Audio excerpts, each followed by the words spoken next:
മനുഷ്യരെല്ലാം സമാധാനവും സന്തോഷവും ആശ്വാസവും ആഗ്രഹിച്ച് ജീവിക്കുന്നവരാണ്. ആ സമാധാനത്തെ, സന്തോഷത്തെ, ആശ്വാസകരമായ ജീവിതത്തെ മനുഷ്യന് നേടിയെടുക്കാൻ കഴിയണമെങ്കിൽ ആ മനുഷ്യനുമായി ബന്ധപ്പെട്ട് നിൽക്കുന്ന എല്ലാ തലങ്ങളിലും അതിനുവേണ്ട വഴികൾ ഒരുക്കപ്പെടേണ്ടതുണ്ട്. ഒരു വ്യക്തി എന്ന നിലക്ക് ശാന്തിയും സമാധാനവും മനസ്സിന് നേടാൻ കാരണമാകുന്ന കാര്യങ്ങളിൽ ബോധപൂർവം അയാൾ ഉണ്ടാവുകയും അശാന്തിയുടെ, അസ്വസ്ഥതയുടെ വഴികളായി പഠിപ്പിക്കപ്പെട്ട മുഴുവൻ കാര്യങ്ങളിൽ നിന്നും വിട്ടുനിൽക്കുകയും ചെയ്യൽ ഏറെ അനിവാര്യമായ ഒരു കാര്യമാണ്. ഒരു വ്യക്തി അയാളുടെ ജീവിതത്തിന്റെ എല്ലാ തലങ്ങളും കൃത്യമായി ശ്രദ്ധിച്ചതുകൊണ്ട് മാത്രം അയാൾ ഇടപെടുന്ന എല്ലാ രംഗങ്ങളിലും അയാൾക്ക് സ്വസ്ഥതയും സമാധാനവും ആശ്വാസവും കണ്ടെത്തുക ഒരിക്കലും സാധ്യമല്ല.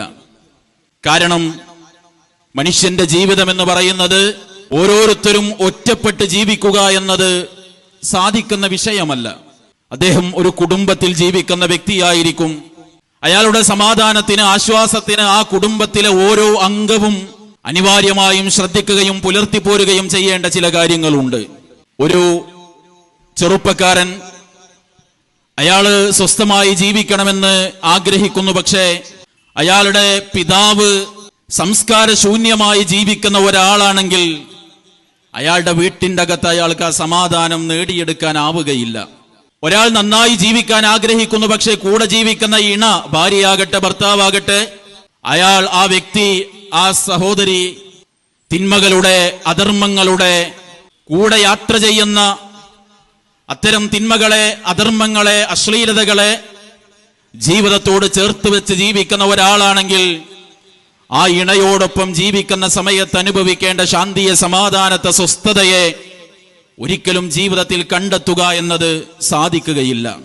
മാതാവും പിതാവും ഭാര്യയും ഭർത്താവുമായി ജീവിക്കുന്നിടത്ത് കൃത്യമായ ചിട്ടകൾ പാലിച്ചുകൊണ്ട്, ധാർമ്മിക മൂല്യങ്ങളെ ഉയർത്തിപ്പിടിച്ചുകൊണ്ട് മാന്യമായ ജീവിതം നയിക്കുന്നുണ്ട്. പക്ഷെ ആ വീട്ടിൽ കഴിയുന്ന മക്കൾ ഏതെങ്കിലുമൊക്കെ തിന്മകളുടെ പിറകെ പോകുന്നവരാണെങ്കിൽ ആ മക്കളെ ഓർത്തുകൊണ്ട് നിഷ്കളങ്കരായി ജീവിക്കുന്ന ഈ മാതാപിതാക്കൾ കണ്ണുനീരോടുകൂടി കഴിഞ്ഞുകൂടുന്ന കുടുംബകങ്ങളെ തീർച്ചയായും നമുക്ക് ഓരോരുത്തർക്കും കാണാൻ സാധിക്കും.